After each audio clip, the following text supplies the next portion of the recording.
Welcome to Daily Scripture Reading. I do not own the rights to this music. Deuteronomy chapter 32. This is the Amplified Version. The Song of Moses.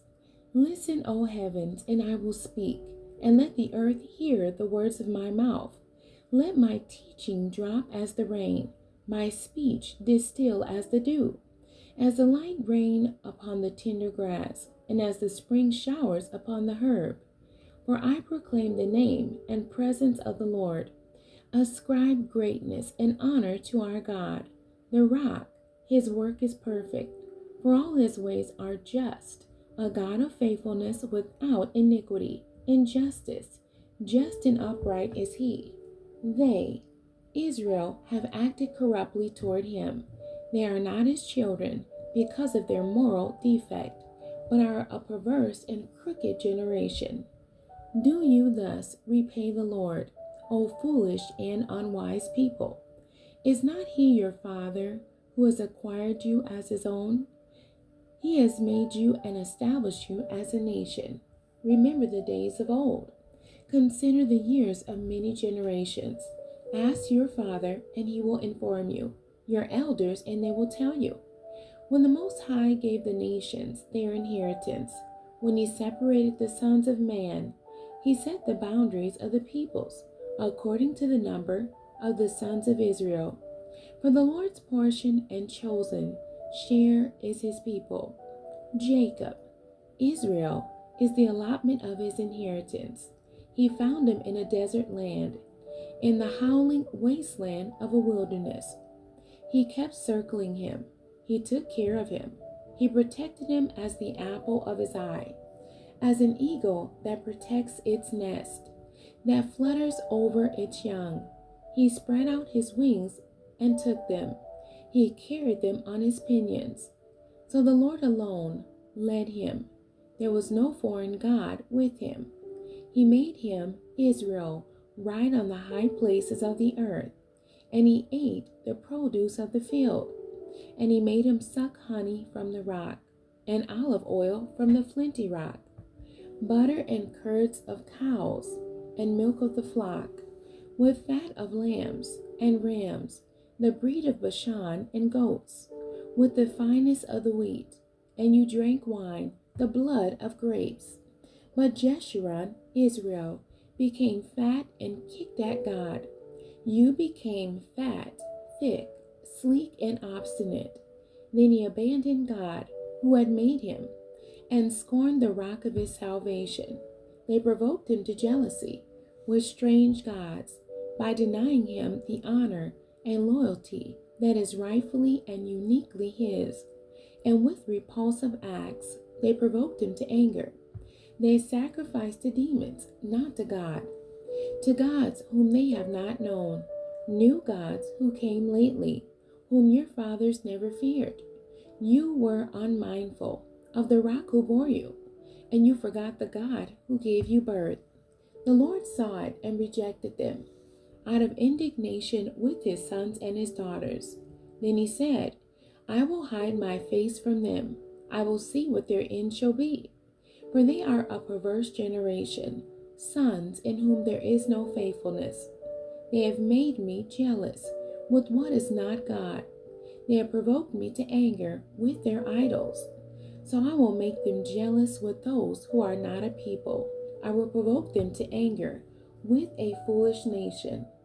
For a fire is kindled by my anger, and it burns to the depths of Sheol, the place of the dead, the netherworld. It devours the earth with its yield, and sets on fire the foundations of the mountains. I will heap misfortunes on them. I will use my arrows on them. They will be wasted by hunger and consumed by plague and a bitter destruction. And I will send the teeth of beasts against them, with the venom of crawling things of the dust. Outside the sword will bereave, for both young man and virgin, for the nursing child and the man of gray hair. I would have said, I will cut them to pieces, scattering them far away. I will remove the memory of them from men. Had I not feared the provocation of the enemy, that their adversaries would misjudge, that they would say, "Our own hand has prevailed." And the Lord has not done all this. For they are a nation devoid of counsel, and there is no understanding in them. Oh, that they were wise, that they understood this, that they could discern their future and ultimate fate. How could one chase 1,000 and two put 10,000 to flight, unless their rock had sold them, and the Lord had given them up? For their rock is not like our rock. Even our enemies themselves judge this. For their vine is from the vine of Sodom, and from the fields of Gomorrah. Their grapes are grapes of poison, their clusters bitter. Their wine is the venom of serpents, and the deadly poison of vipers. Is it not laid up in store with me, sealed up in my treasuries? Vengeance is mine, and retribution. In due time their foot will slip. For the day of their disaster is at hand, and their doom hurries to meet them. For the Lord will vindicate his people, and will have compassion on his servants, when he sees that their strength hand is gone, and none remains, whether bond or free. And you will say, "Where are their gods, the rock in which they took refuge, who ate the fat of their sacrifices, and drank the wine of their drink offering?" Let them rise up and help you. Let them be your hiding place. See now that I am he, and there is no God besides me.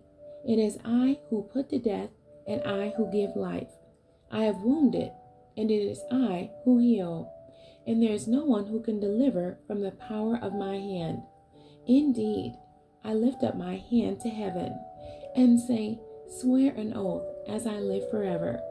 If I sharpen the lightning of my sword, and my hand takes hold of judgment, I will render vengeance on my adversaries, and I will repay those who hate me. I will make my arrows drunk with blood, and my sword will devour flesh, with the blood of the slain and the captives, from the heads of the leaders of the enemy. Rejoice, O nations, with this people, for he will avenge the blood of his servants, and will render vengeance on his adversaries, and will atone for his land and his people.